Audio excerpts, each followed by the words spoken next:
বেশ কিছুদিন ধরে আমাদের এদিকে প্রচুর পরিমাণে বৃষ্টি হচ্ছে, তাই ফসল যে কী হবে আমাদের সেটা নিয়ে অনেক টেনশন। তাই এখন বৃষ্টি হওয়ার জন্য আমরা মাঠে আর যেতে পারছি না এবং রোড রানিংও করতে পারছি না। তাই সকালবেলা একটু এক্সারসাইজ করে নিই আমি ছাদে উঠে। এক্সারসাইজ করে এসে আমি একটা মক টেস্ট দিচ্ছিলাম কলকাতা পুলিশের মেন্সের। নাম্বারটা মোটামুটি ঠিকঠাক ছিল। তারপরে চলে গিয়েছিলাম মাঠের দিকে। মাঠে যাওয়ার প্রধান উদ্দেশ্যই ছিল আমাদের জমিটাতে বেশ ঘাস হয়েছে, সেটাই আমাদের বাছাই করতে হবে। মা যখন বেঁচে ছিল আমি আর মা মিলে এই মাঠটার সব কিছু ঘাস পরিষ্কার করতাম, কিন্তু এখন আমাকে সেটা পুরো একা করতে হচ্ছে। আর একা করতে গিয়ে ভীষণ কষ্ট হচ্ছিল এটা করতে, আজ ভীষণ রোদও ছিল। তারপর দেখো মোটামুটি পরিষ্কার করে নিয়েছি। পরিষ্কার করার পর মাঠটা কিছুটা দেখতে এরকম লাগছিল।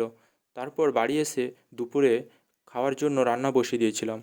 ভাতটা চাপিয়ে দিয়েছিলাম, তারপর একটা সবজি করে নিয়েছিলাম, যেটা খেয়ে একটু দুপুরবেলা ঘুমিয়ে পড়ছিলাম। তারপর সন্ধ্যাবেলা জিওগ্রাফিটা নিয়ে একটু বসছিলাম, সেটা কমপ্লিট করে রাতের ডিনার কমপ্লিট করলাম এবং এইভাবে আজকে আমার ডে 3 কমপ্লিট হলো।